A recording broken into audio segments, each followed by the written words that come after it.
नमस्कार, मैं दीपक शर्मा और मेरे YouTube मंच पर आपका स्वागत है। दोस्तों, यूं तो रायबरेली से राहुल गांधी लड़ रहे हैं, लखनऊ से राजनाथ सिंह और बनारस से मोदी जी लड़ रहे हैं, लेकिन जो सबसे जबरदस्त चुनाव लड़ा जा रहा है, बैटल ऑफ बैटल, वो चुनाव अमेठी में लड़ा जा रहा है। स्मृति ईरानी, मिसेज स्मृति ईरानी बनाम किशोरी लाल, और ये जो युद्ध है, महायुद्ध है 2024 का, आज शाम 6 बजे के बाद लॉक हो गया। यानी स्मृति ईरानी और किशोरी लाल का जो ये बैटल ऑफ बैटल है, आज लॉक हो चुका है। अब स्मृति ईरानी हार रही हैं अमेठी से या जीत रही हैं, इसी वीडियो में आगे बताने जा रहा हूँ। अब दोस्तों, जब किशोरी लाल को कांग्रेस का उम्मीदवार बनाया गया अमेठी से, तब भाजपा के तमाम नेताओं ने, कई नेताओं ने ये कहा कि किशोरी लाल राहुल गांधी के पीए हैं, ये तो कांग्रेस के प्यादे हैं, गांधी परिवार के मोहरे हैं, ये स्मृति ईरानी से क्या चुनाव लड़ेंगे। लेकिन देखते ही देखते 10-12 दिनों में बीते 10-12 दिनों में किशोरी लाल, जो पिछले 40 वर्षों से राजीव गांधी से लेकर राहुल गांधी को अमेठी में चुनाव लड़ाते चले आ रहे थे, उस जमीन को जानते थे, उसकी रग रग से वाकिफ थे, 10-12 दिनों के अंदर में किशोरी लाल स्मृति ईरानी के लिए चैलेंजर बन गए। अब स्मृति ईरानी, जो प्रधानमंत्री नरेंद्र मोदी और गृह मंत्री अमित शाह के बाद बीजेपी की तीसरी सबसे ताकतवर शख्सियत है, और उत्तर प्रदेश में उनका जलवा है, और जलवा भी इस कदर है कि योगी आदित्यनाथ भी प्रणाम करते हैं, दूर से प्रणाम करते हैं। लेकिन आज वोटिंग वाले दिन स्मृति ईरानी थोड़ा प्रेशर में दिखी, दबाव में दिखी, और ऐसा लगता है जैसे मिसेस ईरानी को 4 जून के नतीजों का जैसे एहसास हो रहा हो। प्रचार हो सकता है अभी? नहीं, प्रचार नहीं हो सकता दीदी। ये क्या हो रहा है? प्रचार नहीं हो रहा? प्रचार ही कर रहे हैं। वीडियो लाइए, सारा कंप्लेंट मारी है। अब ज़मीनी सच्चाई आज की ये भी है कि जब दोपहर बाद ये चुनाव पलटने लगा, तो कहीं ना कहीं पुलिस ने, प्रशासन ने, खासकर कांग्रेस के वोटर पर सख्ती की। ये मैं नहीं कह रहा, ये वोटर बोल रहे हैं, कांग्रेसी बोल रहे हैं, और उनका ये कहना है कि कई खास इलाकों में, कई खास पॉकेट्स में जो वोटर हैं खास समुदाय के, उन पे लाठी भी बरसाई गई। मैं नहीं कह रहा, लोग कह रहे हैं अमेठी के। अपने अपने घर में बैठ जाओ, बाहर मत बैठिए। चलिए। मेरा नाम सैयद मोहम्मद तफी। क्या घटना घटी अभी? अभी हम लोग खड़े थे वहाँ के, यहाँ पुलिस प्रशासन के लोग आए 2-3 गाड़ियों से आगे, यहाँ लोग खड़े थे, यहाँ पर्ची बनवा रहे थे, और जानबूझ के उनको ऐसा लगा कि मारने लगे, पीटने लगे, और दहशत का माहौल बनाने की कोशिश की जा रही है। क्या घटना घटी आज आपके साथ? हम वोट दे करके आए तो गन्ने की जूस की दुकान लगी थी, हमने कहा लाओ ठंडा पी लें। उसके बाद जो एक 3-4 पुलिस वाले हैं, जिसमें एक दरोगा या कोतवाल जो भी रहा हो, उसने जो है पूछा क्यों खड़े हो, हमने कहा जूस पीने के लिए खड़े हैं, जबकि जूस वाला अकेला, हम अकेले, वहाँ के ऊपर कोई और नहीं था। तो उसने जो है एक डंडा हमें मारा। उसके बाद आगे हम थोड़ा बढ़े, फिर एक डंडा, फिर एक डंडा, 3-4 डंडा उसने मारा। आपके साथ क्या घटना हुई है? वहाँ से वोट डाल के आए, तुरंत हमें मारना चालू कर दिए। ऐसे ही मारना चालू कर दिया? कोई गलती नहीं? पुलिस तो मार रही है, और पब्लिक मुस्लिम समाज के, और उनके तो उंगली भी फट गई। आप दिखाइए चोट कहाँ लगी आपको? ये देखो बना रहा है, ये देखो लाठी से जिस तरह। अब दोस्तों, वोटर जब मन बना लेता है तो फिर लाठी खाने के बावजूद बटन तो दबाता ही है। अगर वोटर ने मन बना लिया तो फिर पीछे नहीं हटता। बहरहाल, कहते हैं कि अमित शाह भी बहुत परेशान हैं स्मृति ईरानी को लेकर कि अमेठी में क्या होगा, और इसलिए उन्होंने एक रोड शो किया, और जाहिर तौर पे मोदी जी को रिपोर्ट भी दी, और उसके बाद ये बताया गया अमित शाह को, ऐसा कहा जाता है कि योगी जी के कई करीबी जो नेता हैं, जैसे मयंकेश्वर सिंह, राजा मयंकेश्वर सिंह जो मंत्री हैं, और इसी तरह से राकेश प्रताप सिंह जो योगी के लोग हैं, ये स्मृति ईरानी की मदद नहीं कर रहे थे। अब ऐसा सुनने में आ रहा है कि अमित शाह ने इन नेताओं के, जो योगी के करीबी थे, इनके नट बोल्ट कसे हैं, इनकी क्लास ली, और आज मजबूरन मयंकेश्वर सिंह और राकेश प्रताप सिंह जैसे नेताओं को कहीं ना कहीं सपोर्ट करना पड़ा। फिर भी सवाल, द बिग क्वेश्चन इज, क्या स्मृति ईरानी अमेठी में पिछड़ रही हैं? क्या स्मृति ईरानी बैकफुट में है? क्या स्मृति ईरानी ये युद्ध हार रही हैं या उनके जीतने के चांसेस हैं? और अगर वो पिछड़ रही हैं तो उसकी वजह भी है दोस्तों, और कुछ खास वजह मैं आपके सामने रखना चाहता हूँ, कुछ खास वजह। क्योंकि कहीं ना कहीं जो वोटर है, जो बीजेपी का वोटर था, अब तक जो कमल का बटन दबा रहा था, आज उसने कमल का बटन नहीं दबाया, एक बहुत बड़े तबके ने। बताने जा रहा हूँ आगे की वीडियो में। अब दोस्तों, आज मेरी अमेठी में कई रिपोर्टर से बात हुई, कुछ अखबारों के संपादकों से भी बात हुई है, और उनका ये कहना था, उन्होंने स्वीकार किया है कि कहीं ना कहीं बीजेपी का, भारतीय जनता पार्टी का जो वोटर है वो स्प्लिट हुआ है, बटा है, और बहुजन समाज पार्टी का भी एक बहुत बड़ा वोटर इंडिया लाइंस की तरफ गया, पंजे पर गया है, यानी साइकिल और पंजे पे गया। समाजवादी पार्टी कांग्रेस की तरफ गया, किशोरी लाल की तरफ गया। अगर आप ये ग्राफिक्स देखेंगे तो तस्वीर थोड़ी और क्लियर होगी। जैसे अगर हम अमेठी का जो कास्ट पूरा पैटर्न देखें तो ओबीसी जो है 34% है, वहाँ पर 34% है। ये आंकड़े गलत भी हो सकते हैं क्योंकि कास्ट सेंसस नहीं, लेकिन फिर भी मुझे लगता है ये एक्यूरेट है, मैंने मीडिया से ही लिए। ओबीसी 34% है, ब्राह्मण्स 8% हैं, 8% से ज़्यादा हो सकते हैं, राजपूत 10 से 12% हैं, दलित 26% हैं और मुस्लिम 20% हैं। और यहीं पर गणित आज की छुपी हुई है। अब लोग ऐसा कह रहे हैं, जानकार हैं, कि ओबीसी में यादव एक बहुत बड़ा चंक है, तकरीबन 2.5 लाख से ज़्यादा यादव वोटर हैं अमेठी में। वो सीधे सीधे शिफ्ट हुए इंडिया की तरफ, क्योंकि सपा की अलायंस से कुछ मौर्य वोटर टूटा है। और सबसे बड़ी चीज़ ब्राह्मण, क्योंकि किशोरी लाल को पंडित किशोरी लाल के तौर पे अमेठी में जाना जाता है। 40 वर्षों से गांव के प्रधान से लेकर और विधायक तक की वो सेवा कर रहे हैं, तो ब्राह्मण को समाज जानता है। ब्राह्मण स्प्लिट हुआ है बीजेपी से। It could be 30%, it could be 35%, 30% हो सकता है, 35% हो सकता है। स्प्लिट हुआ है, ब्राह्मण उधर जाता हुआ दिखा है। राजपूत क्योंकि नाराज़ था, क्योंकि वहाँ दीपक सिंह जो वहाँ के एक बड़े नेता हैं, एमएलसी रहे हैं, जिनसे मैं आगे बातचीत करूँगा, जो किशोरी लाल को इलेक्शन लड़ा रहे हैं, रणनीतिकार हैं, उन पर जिस तरह से मुकदमे दर्ज हुए, वहाँ पर करणी सेना पहुँच गई, उन्होंने वहाँ पर हवन और संकल्प ले लिया। जिस तरह का आंदोलन आपने राजस्थान में देखा या गुजरात में देखा या पश्चिमी उत्तर प्रदेश में देखा, ठीक वैसा ही आंदोलन, एजिटेशन अमेठी में भी हुआ। तो राजपूत थोड़ा थोड़ा स्प्लिट किया है। और वहाँ के जो राजा हैं संजय सिंह, वो भी जो है कहीं ना कहीं स्मृति ईरानी से दूर थे, ठाकुर नेता संजय सिंह, वो भी नहीं गए। तो राजपूत थोड़ा स्प्लिट किया है। दलित, ये बहुत इंपॉर्टेंट है। दलित में जो कोरी वोट है, बहुत बड़ा चंक संविधान बचाने के चक्कर में या रिजर्वेशन खत्म ना हो जाए, अगर मोदी जी 400 सीटें लेके आ जाए, तो कोरी जो है वहाँ काफ़ी संख्या में है, कोरी वोटर हैं वहाँ पर। और दलित भी जो बहुजन समाज पार्टी में जो ये मान रहे हैं कि बहन जी पर कहीं ना कहीं अमित शाह ने बहुत ज़्यादा दबाव डाल दिया है कि अगर बहन जी का ये हाल गुजरात लॉबी ने कर दिया तो हमारा क्या होगा, हमारा क्या होगा। इसलिए दलित एक बहुत बड़ी संख्या में जो बीजेपी में भी जा रहा था, वो इस बार इंडिया अलायंस की तरफ शिफ्ट हो रहा है। और जहाँ तक 20% मुस्लिम है, वो एक मुश्त जा रहा है।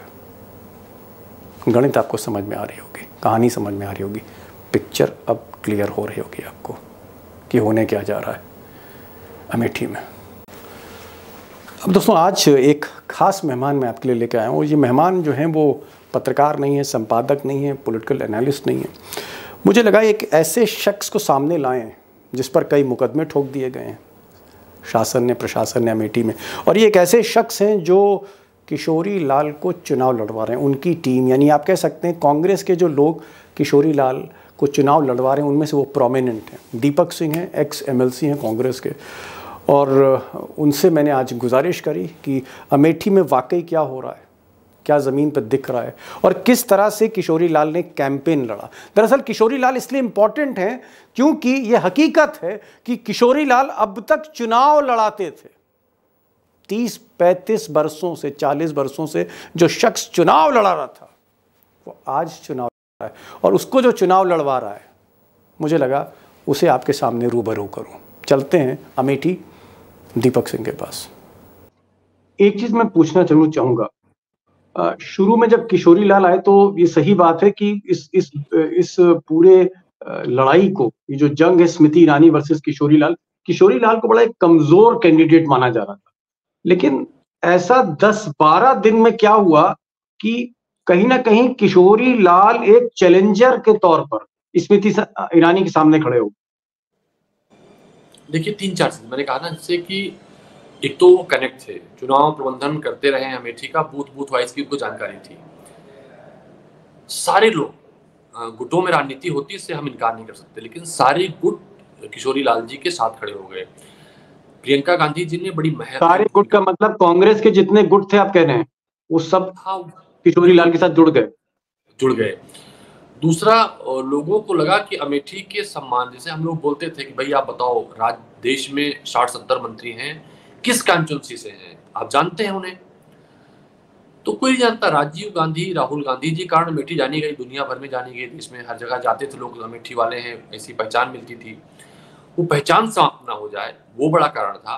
तो वो एक चीज मैं आपसे और पूछना चाहूंगा, अमेठी के जो राजा हैं संजय सिंह जो राजा हैं अमेठी के, और यहाँ की बहुत बड़ी हस्ती हैं, ऐसा लोग कहते हैं कि राजीव गांधी के मित्र हुआ करते थे, क्योंकि संजय सिंह इस वक्त बीजेपी में और स्मृति ईरानी बीजेपी से चुनाव लड़ रही, तो क्या संजय सिंह उनको सपोर्ट नहीं कर रहे? अगर कर रहे हैं तो क्या आपको संजय सिंह दिखाई दिए? संजय सिंह इस वक्त अमेठी में है। देखिए ये उनकी पार्टी का मामला है, लोग कहते हैं स्मृति ईरानी जी ने उनकी मदद नहीं की, तो वो पता नहीं कर रहे हैं, तो बाद में देखेंगे, हम लोगों का सब्जेक्ट। मैं तो बहुत सीधा सवाल पूछ रहा हूँ दीपक जी, क्या संजय सिंह अमेठी में स्मृति ईरानी की मदद करने आए, या इस वक्त वो अमेठी में संजय सिंह नहीं है, राजा संजय सिंह की बात कर रहे हैं? 1-2 दिन अमेठी में उनकी पता लगा कि अमेठी थे, लेकिन वो अमित शाह जी भी आए थे, उस मंच में भी नहीं दिखे थे। और स्मृति ईरानी जी के मंच पर देखिए दीपक शर्मा जी बताऊं, डॉक्टर संजय सिंह नहीं, यहाँ भारतीय जनता पार्टी के तमाम नेता, एक गोविंद नारायण शुक्ला जी हैं, वो एमएलसी भी हैं, वो भी कभी नहीं आए। यहाँ पर भारतीय जनता पार्टी के 2 दर्जन नेताओं को स्मृति ईरानी जी ने गाली दे के भगाया, उसके वीडियो वायरल हुए थे। और सुना, आप एक नेशनल चैनल पर स्मृति ईरानी जी बोल रही थी कि जब मैं अमेठी आई तो मैं तबेला या कुछ शब्द यूज किया था, वहां रहती थी। तो एक बाबू दलजीत सिंह जी हैं, जिन्होंने कभी राजीव गांधी को भी वोट नहीं दिया था, अभी भारतीय जनता पार्टी के पीछे उपाध्यक्ष थे वो, तो उनके घर में रही। तो ये इन्होंने अपमान ही किया सबका, जबकि उन्होंने अपना घर दिया, उनका बहू, उनके बेटे उनकी सेवा में रहते थे, ओपी सिंह नाम उनका है। तो वो लोगों को हमेशा आघात करती रही है। जी, आप ये कह रहे हैं कि बीजेपी में काफी गुटबंदी थी, और जो मैं आपसे बात मतलब समझ पा रहा हूं कि कई गुट थे बीजेपी में, संजय सिंह जैसे बड़े नेता थे, इनसे स्मृति ईरानी की बनती नहीं थी और इन लोगों ने सपोर्ट नहीं किया, आप ये कह रहे हैं। एक चीज और मैं आपसे पूछना चाहूंगा, किशोरी लाल के बारे में लोग कहते हैं कि किशोरी लाल 1983 से, मान लीजिए 40-41 सालों से, बरसों से वो अमेठी आ जा रहे हैं, तो क्या ये बात सही है कि किशोरी लाल का हर गांव में, कस्बों में आदमी था, उनका कनेक्ट था, लोग जो हैं उनको जानते थे, क्योंकि वो पिछले 40 साल से गांधी परिवार को चुनाव लड़ाते चले आए यहाँ पर? क्या किशोरी लाल को अमेठी के जितने पुराने लोग हैं सब के सब जानते हैं, पर्सनली जानते हैं, नाम से जानते हैं, और किशोरी लाल हर गांव के प्रधान को जानते हैं, ये बात सच है? नहीं, नो डाउट कनेक्ट तो था, चूंकि लोगों से संपर्क था, और एक जब दौर था कांग्रेस पार्टी की सरकार हुआ करती दिल्ली में, तो हमारे यहाँ 8 से 10 लोगों की टीम थी जो हेल्थ में मदद करती थी, और निःशुल्क इलाज होते थे, बड़े से बड़े ऑपरेशन से लेकर सारा कुछ। सरकार थी तो सेंट्रल स्कूल से लेकर MBBS से लेकर बहुत सारे लोगों को किशोरी जी की, चूंकि वो राहुल जी से मिलते थे या प्रियंका जी से मिलते थे, सोनिया जी से, तो वो कहती थी किशोरी से देखो, तो वो बहुत सारे लोगों को उन्होंने मदद की, डॉक्टर बनाने में, इंजीनियर बनाने में, एडमिशन कराने में, इलाज कराने में, पॉलिटिकली भी वो लोगों की मदद करते रहते थे। तो हम ये मानते हैं कि वो सब कनेक्ट बना रहा। देखिए, मदद कर पाने वाला भले एहसान फरामोश हो जाए, लेकिन जो उसकी यश और कीर्ति होती है वो बहुत दिनों तक जीवित रहती है। तो वो किशोरी लाल जी जो मदद करते थे लोगों की, वो लोगों की चर्चा का विषय हुआ करती थी। जी, एक चीज और मैं पूछना चाहूंगा, एक मुकदमा दीपक सिंह आप पर भी हुआ, और उसमें था कि आपके ऊपर संगीन धाराएं लगा दी हैं, अटेम्प्ट टू मर्डर वगैरह की। तो ये मुकदमा चुनाव से पहले हुआ या अभी हुआ, 2-4 दिन पहले हुआ, संक्षेप में बताना चाहेंगे कि ये मुकदमा क्यों हुआ, कहाँ आपका मसला था? भारतीय जनता पार्टी सरकार बनने के बाद स्मृति ईरानी जी के पदार्पण बाद मेरे ऊपर 18वां मुकदमा हुआ था 4-5 दिन पहले चुनाव में ही। ये अराजक लोगों की भाजपा ने एक टीम बनाई है जो हमला करना चाहते थे। हमारे साथ किशोरी लाल शर्मा जी भी थे। हम लोग लौट रहे थे, एक जगदीशपुर विधानसभा है वहां से लौट रहे थे। इनके कई सारे हिस्ट्री सीटर, मैं शब्द नहीं कह रहा हूँ, भारतीय जनता पार्टी के एमएलए हैं, मिनिस्टर रहे सुरेश पासी जी, उन्होंने कहा था कि भारतीय जनता पार्टी में बहुत सारे हिस्ट्री सीटर, गुंडे, क्रिमिनल, जिला बदर घूम रहे हैं। जिन लोगों को उन शब्दों से नवाजा था वो सारे लोग मौजूद थे वहाँ। वो नारे लगा रहे थे, गालियां दे रहे थे। तो हम लोगों ने उतर के, हमारे स्वागत में भी लोग खड़े थे थोड़ा आगे, हम उनसे मिलने लगे। इनका इरादा था कि वहाँ हरकतें की जाए, लोग डर जाएं। डरे नहीं, हम लोग आगे बढ़े। बस इतनी सी बात थी। थोड़ा धक्का मुक्की हो सकता हो गई हो, मुझे इसकी जानकारी नहीं है। बस इतनी सी बात पर अभी 5-7 दिन पहले 307 सहित कई गंभीर मामले अभी दर्ज किए गए। इसके पहले जब हम अस्पताल का आंदोलन सत्याग्रह चला रहे थे तब मेरे ऊपर मुकदमे किए गए, उसके पहले मुकदमे किए गए, कई मुकदमे हुए। चलिए खैर, मैं आपसे राजनीति पे बात नहीं करूंगा कि कौन हार रहा है कौन जीत रहा है, क्योंकि आप कांग्रेस के हैं और आप स्मृति ईरानी के बड़े अगेंस्ट रहे हैं, सबसे ज्यादा वोकल लीडर आप रहे, एमएलसी हैं आप कांग्रेस के। एक चीज मैं जरूर पूछना चाहूंगा कि क्या आज का जो चुनाव हुआ, इस तरह की जो खबरें आ रही हैं कि बीजेपी की तरफ से कुछ दलितों के साथ रायबरेली में घटना हुई है, इधर कौशाम्बी में घटना हुई है, क्या दलित जो है वो बीजेपी को छोड़ के, बहुजन समाज पार्टी को छोड़ के, क्या दलित कांग्रेस की तरफ शिफ्ट हुआ है? क्या ठाकुर और ब्राह्मण भी शिफ्ट हुए हैं? इस तरह की बातें हैं क्या? निश्चित रूप से हुए हैं। देखिए, दो बातें हैं। दलित और अति पिछड़ा ओबीसी, जो पहले समाजवादी पार्टी के लिए कहा जाता था ओबीसी उनके साथ है, यादव, इस अलायंस के साथ राहुल गांधी के भ्रमण के बाद उन्होंने जो भारत जोड़ो न्याय यात्रा की, मोहब्बत का संदेश दिया, संविधान लोकतंत्र की रक्षा की आवाज उठाई, बेरोजगारों की बात की। दीपक जी, जबरदस्त कनेक्ट है पूरे प्रदेश में, और वो हमें अपने आसपास के जनपदों में जबरदस्त दिखाई और सुनाई पड़ा। सवर्ण, जो भारतीय जनता पार्टी का कोर वोट बैंक माना जाता था, मैंने बताया कि 100 से ज्यादा गांवों में राजपूतों ने शपथ ली पंडित केएल शर्मा के नाम पे, जिन्हें पंडित जी कहते हैं लोग। ये कम सुनाई पड़ता होगा आपको कि राजपूत शपथ ले रहा है, हम भाजपा को वोट नहीं देंगे, पंडित जी को वोट देंगे। तो ये बड़ा, मैं मानता हूँ, ये होता नहीं कि चावल पकड़ लो पूरी नब्ज समझ में आ जाती है। राय में चले जाओ, दिनेश सिंह राजपूत है। क्या पंडित भी शिफ्ट हो रहा है? जो बीजेपी का वोटर है पंडित ब्राह्मण, वही तो, वहां यहाँ का पंडित 60 से 70% शिफ्ट हुआ है कांग्रेस में। दलित शिफ्ट हुआ है, ओबीसी जबरदस्त तरीके से शिफ्ट हुआ है, जबरदस्त तरीके से। तो मुझे लगता है कि जो वोट बैंक को कभी भारतीय जनता पार्टी ने गुमराह किया था, हम तो यही कहेंगे, जिनको गुमराह किया था उन्हें कुछ हासिल नहीं हुआ, महंगाई को छोड़कर, बेरोजगारी छोड़कर, वो अब कांग्रेस की बात कर रहा है, राहुल गांधी की बात कर रहा है। एक चीज मैं आपसे पूछना चाहूंगा, हालांकि बहुत पर्सनल सवाल है, लेकिन मुझे लगता है आप जवाब देंगे। अभी तक 40 वर्षों से किशोरी लाल सबको चुनाव लड़ाते थे अमेठी में, इस बार दीपक सिंह किशोरी लाल को चुनाव लड़ा रहे हैं। आपको क्या लगता है कि ये बहुत बड़ी जिम्मेदारी है आपके ऊपर कि आप किशोरी लाल को लड़ा रहे हैं? आपको लगता है कि किशोरी लाल जो आपके कैंडिडेट हैं, हालांकि उम्र में आपसे बहुत बड़े हैं वो, आपको लगता है कि क्या आप किशोरी लाल को ये जो युद्ध है उसमें वो जीतेंगे? क्या आपका कैंडिडेट जीतेगा जिसको आप लड़ा रहे हैं? नहीं, निश्चित रूप से जीतेंगे। और 3 कारण बताइए, उसके बाद मैं खत्म करता हूँ आपसे। पूरी अमेठी मिलकर लड़ा रही है। 2 चीजें होती हैं राजनीति में, कुछ रिश्ते बड़े व्यक्तिगत होते हैं। तो मेरे और किशोरी लाल शर्मा जी के रिश्ते अच्छे रहे हैं। जब मैं पहली बार 96 में पंचायत के चुनाव में था तब से संबंध रहे हैं, हाई स्कूल में था तब से उनसे संबंध रहे हैं। अच्छा, हाई स्कूल से आप जानते हैं किशोरी लाल?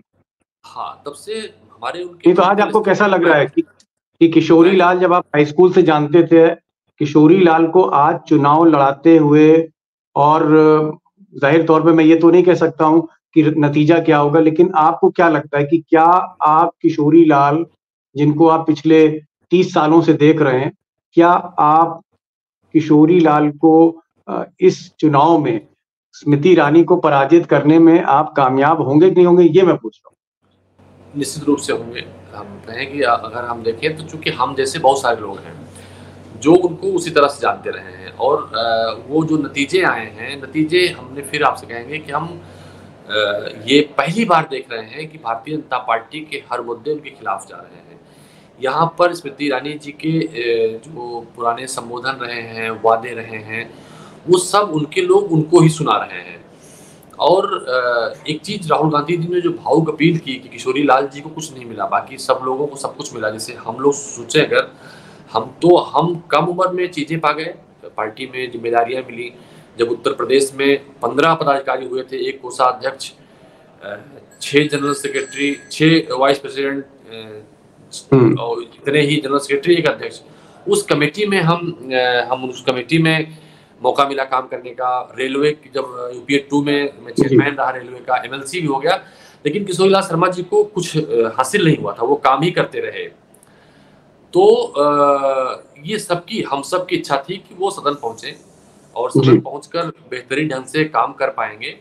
तो हम सब ने मिलकर लड़ाया, हम सब ने मिलकर नहीं। चलिए किशोरी लाल को, दीपक सिंह जी आज आप चुनाव लड़ा रहे हैं, मैं सिर्फ तीन कारण 2 लाइन में पूछना चाह रहा हूँ। वो 3 कारण क्या है कि किशोरी लाल को आपको लगता है कि चुनाव जीतने जा रहे हैं?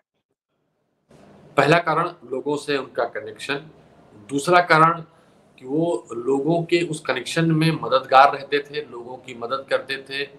तीसरा कारण, राजनीति में नेता फटाफट निपटा के भागता है, वो लोगों से प्रॉपर बैठकर सुनते थे, उनके संपर्क में रहते थे, उनसे बातचीत करते थे, संवाद करते थे। तो ये तीनों कनेक्शन एक साथ काम कर रहे हैं। इसके अलावा बहुत सारे कारण हैं जिनके कारण वो जीतेंगे, लेकिन चूंकि 3 पूछे, मैंने 3 बता दिए हैं। और इस माटी से बड़ी मोहब्बत है कांग्रेस पार्टी को, कांग्रेस पार्टी से लोगों को। इस माटी से पिछली बार जो भूल हुई थी उसे लोग सुधारना मैं 3 के आगे जा रहा हूँ, सुधारना चाहते थे। चाहते थे लोग अमेठी का नाम जैसे पहले रोशन था, रोशन रहे। अमेठी में कई दर्जन फैक्ट्रियां हैं, कई नेशनल स्टेट हाईवे हैं जो जर्जर कंडीशन में है, बिकने कंडीशन में, वो बचे रहें, इसलिए लोग जिताना चाहते थे। लोगों ने यहाँ पर सड़कों पर उतरकर दिन की रोशनी में टॉर्च लेकर, लालटेन लेकर विकास खोजा और पूछते रहे कि स्मृति ईरानी जी अपने एक काम का नाम बता दीजिए, नहीं बता पाई तो नाराजगी है। तो बहुत सारे कारण हैं। मैं दीपक जी दिन भर, चूंकि आपका मंच निष्पक्ष होता है, पॉलिटिकल बातें कम करते हैं, ऐसा मैं जानता हूँ। नहीं चलिए, मैंने सिर्फ आपसे इसलिए मैंने आज आपको इसलिए इन्वाइट किया। मैं कभी कभी बहुत कम पॉलिटिकल हस्तियों को बुलाता हूं, क्योंकि एक बड़ी नॉस्टैल्जिक स्टोरी आपकी है कि आप हाई स्कूल से जानते थे किशोरी लाल को, और एक वक्त ऐसा आया कि जब आप किशोरी लाल को चुनाव लड़ा रहे। मतलब किशोरी लाल ने राहुल गांधी को चुनाव लड़ाया, उन्होंने सोनिया गांधी को चुनाव लड़ाया, राजीव गांधी को चुनाव लड़ाया, लेकिन आप किशोरी लाल को चुनाव लड़ा रहे, इसलिए मैंने बुलाया। ठीक है, बहुत बहुत शुभकामनाएं आपको। और 4 जून को जब नतीजे आएंगे तो एक बार फिर से दीपक सिंह आपसे बात होगी, क्या होता है। स्मृति ईरानी हारेंगी, जीतेंगी, किशोरी लाल जीतेंगे, हारेंगे, तो 4 जून को ही पता लगेगा। कोशिश करूंगा आपको तब इन्वाइट करूं। Thank you so much for joining this programme.